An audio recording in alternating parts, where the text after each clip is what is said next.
Ambassador Varatra. Yennefer suggested I ask you about current events, the war and so on. Of course. The Emperor's servants should keep no secrets from each other. If you will, let us approach the map.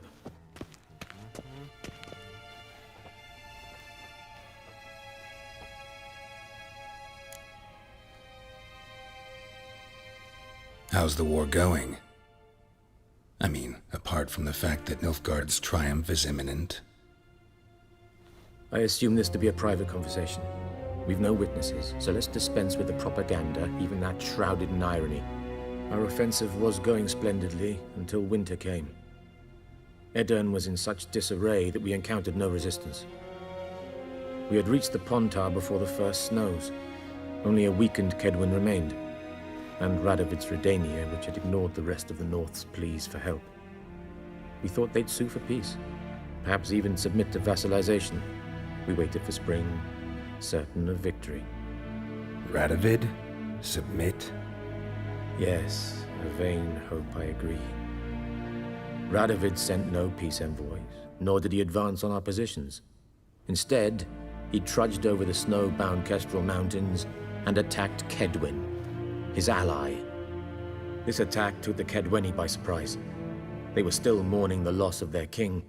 Rudderless and dejected, they laid down their arms after a few lost skirmishes and joined Radovid. And so by spring, instead of two weak enemies, we had only one powerful one. That admiration I hear in your voice? Radovid is our foe, but I cannot deny he is clever. He played us for fools, particularly dense ones at that. Returning to the war, this spring there was a massive battle in the marshes of Velen. Massive, yet indecisive. Both sides suffered enormous losses, unprecedented even. Radovid has retreated across the Pontar. He's safe for now, until reinforcements arrive from the south. Then Emperor Emhyr var Emreis will deal with him once and for all. Couldn't you just go home? Save everyone a lot of marching, not to mention a few human lives. I'm afraid the stakes are too high to fold now. We can only go all in. How do things look in Velen? As bad as ever, perhaps worse. This land never flowed with milk and honey, and now it flows with blood. Armies have swept through it several times, trampling fields, looting granaries, burning villages. Famine grips the populace.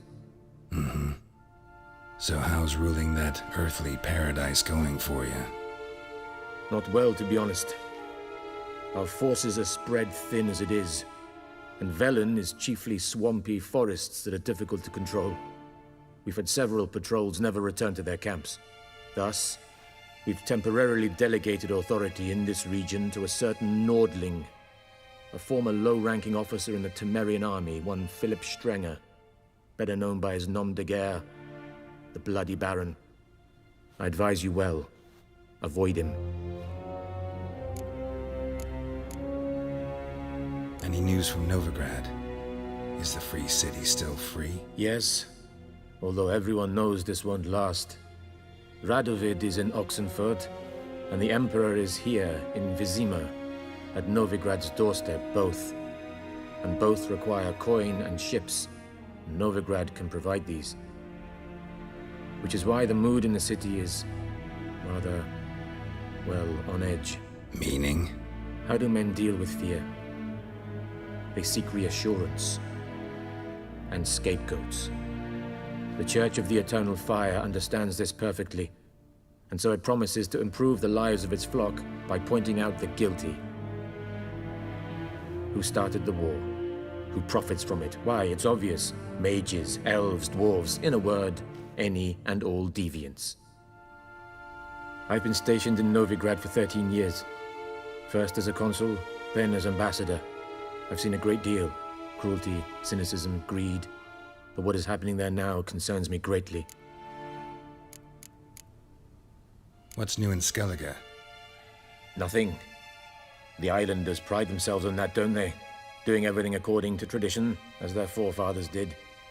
And like their forefathers, they quarrel with each other, pillage, occasionally attack our transports.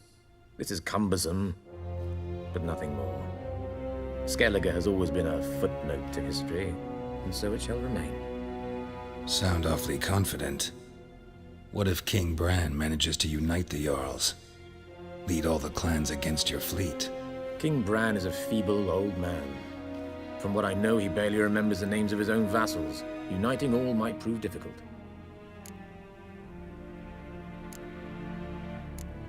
Thanks for your help. Think nothing of it.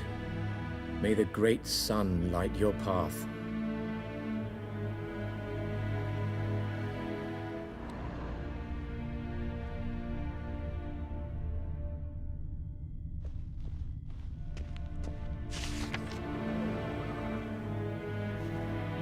Scars healed nicely.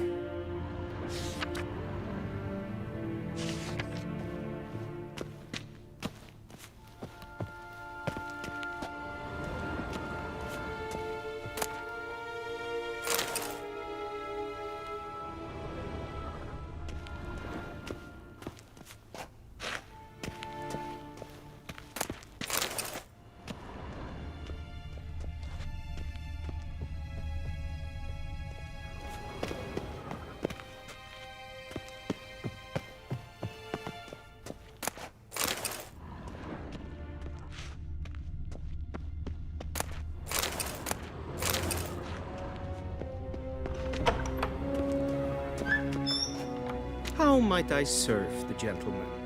By returning my things.